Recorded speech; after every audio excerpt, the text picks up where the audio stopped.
Hər kəsə salam uşaqlar. Bu gün sizlə baxacağıq 11-ci sinif buraxılış imtahanının suallarına, 9 mart suallarına. Deməli, başlayaq uşaqlar birinci sualdan. Deməli, bizə verib ki, ifadənin qiymətini tapın. Yəni, bunu əvvəlcə salaq bir kökün altına. Kök altında 11 çıxılsın kök altında 21. Vurulsun kök altında 11 plus kök altında 21. Bunların hamısını bir kökün altında yazırıq.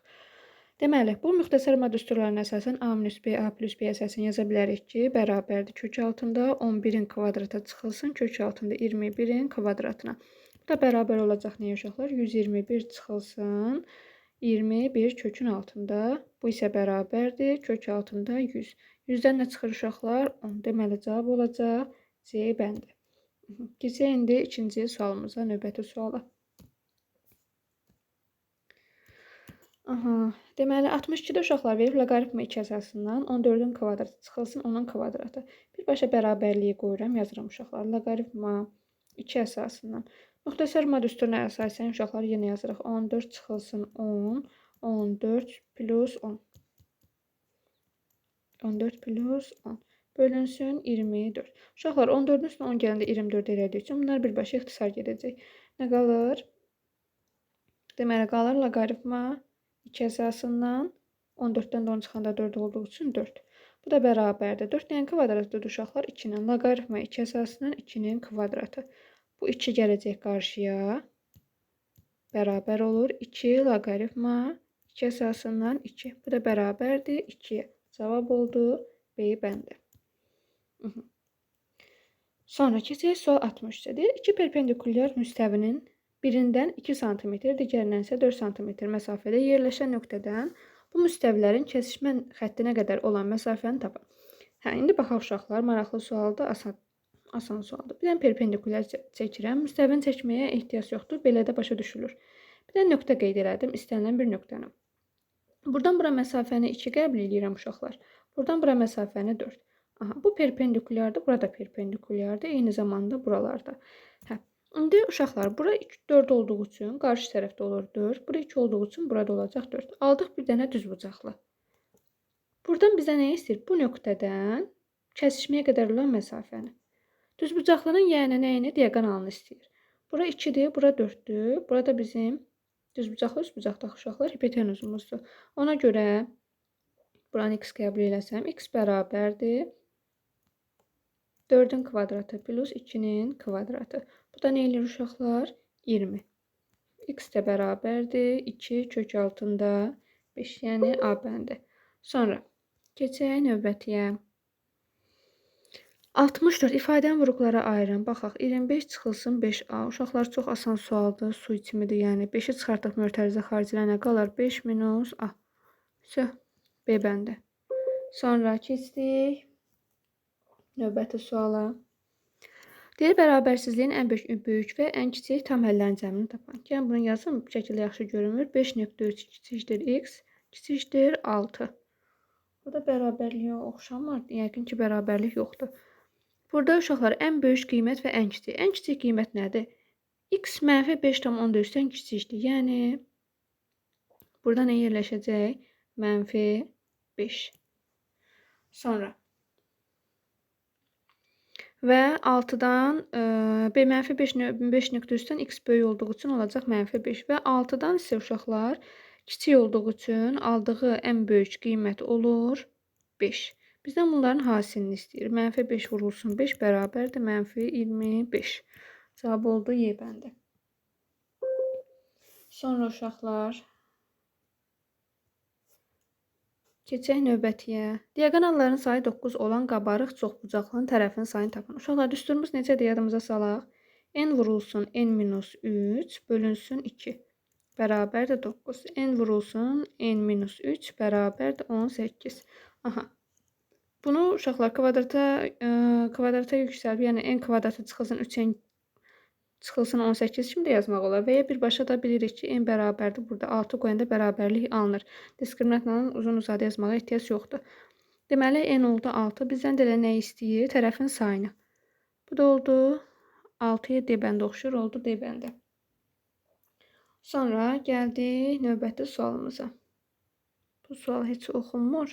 Buna bir dəqiqə baxın. Hə, uşaqlar, deməli bu misalda bizə deyir ki, A və B çoxluqları verilib. N A çıxılsın B bərabərdir 6-ya və N B çıxılsın A bərabərdir 4-ə. Deyir ki, N A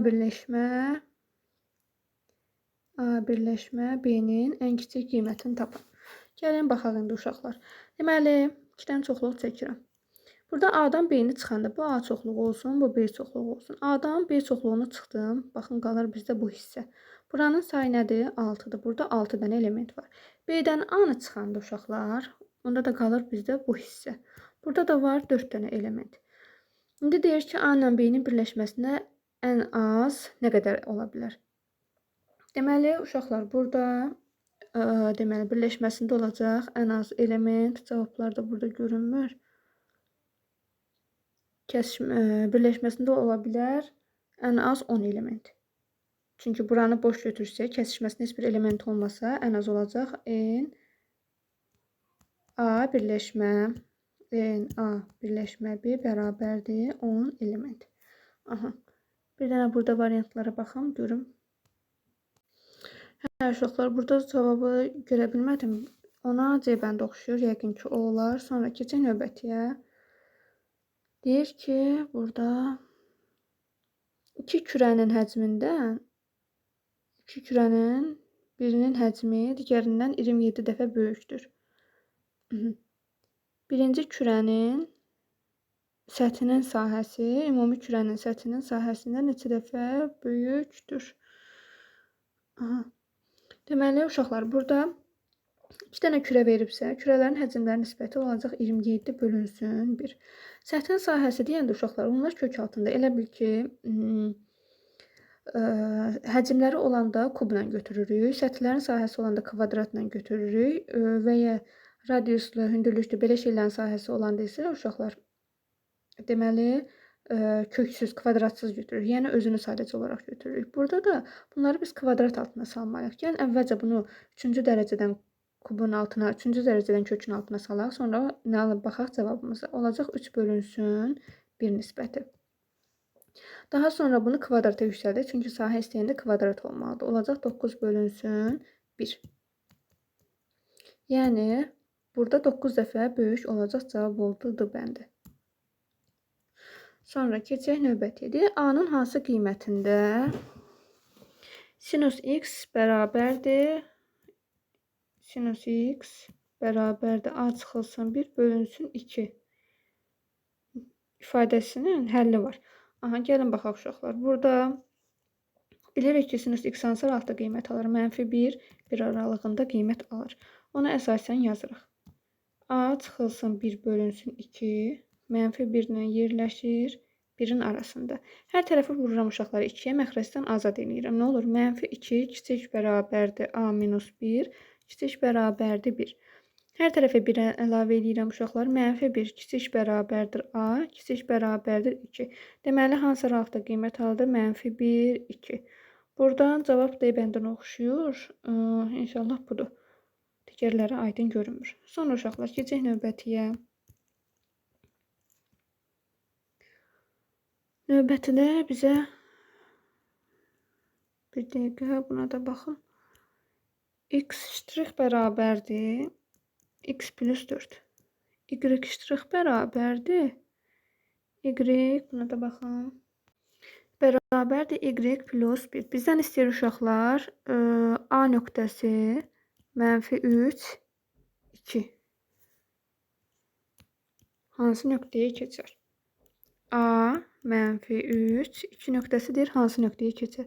Neynir uşaqlar? X-in yerinə gətirib yazırıq. Buradakı -3-ü, y-in yerinə yazırıq. 2-ni qiymətləri tapırıq.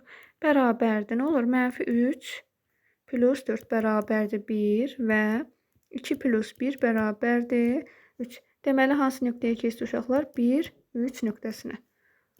Aha. Variantlarda cavab görünmür. Variantlar qalsın. Keçdik 71-ə. Deməli, y-in hansı qiymətində verilən ədədləri ədəd silsilənin ardıcıl hədləridir. Ədəd silsilənin ardıcıl hədləri olması üçün uşaqlar 3 minus y modulda bərabər olmalıdır. Y çıxılsın 2 üstə gələk 6 minus y-in cəminin yarısına. Aha. Deməli, 3 minus y modulda bərabərdir. Bunların cəminin yarısı eləyəcək uşaqlar 2. Moduldakı ifadə bilirik ki, modulu açanda ya özünə bərabər olur, ya da əksinə. 3 çıxılsın, y bərabərdir -2-yə. Aha, buradan y bərabərdir 1-ə, buradan y bərabərdir 5-ə. Deməli, ya 1 olmalıdır, ya da 5 olmalıdır. Cavab C bəndi. Keçdik 72-yə. Cədvəldəki deyil ədədlərin hansı hissəsi irrasionaldır? İrrasional nədir uşaqlar? Dövrə sala bilmədiyimiz ədədlərdir. Pi-dir, y-dir və kökdən çıxa bilməyənlər. Burada kökdən çıxa bilməyənlər budur, budur. Kökdə 2-dir. Sonra bir də pi-dir. Deməli, oldu 4 dənə. 10 dənə bizə verib ədəd 10 dənədən 4-dür. Yəni 0,4 hissəsi burada A bəndinə oxşuyur. Cavab A bəndi. Aha, bu qədər uşaqlar. Hər birinizə baxın, hər birini yazdı uşaqlar. Hər birinizə imtahanda uğurlar arzulayıram. İnşallah ürəyiniz istədiyi kimi nəticə əldə edərsiniz. Sağ olun uşaqlar, salamat qalın.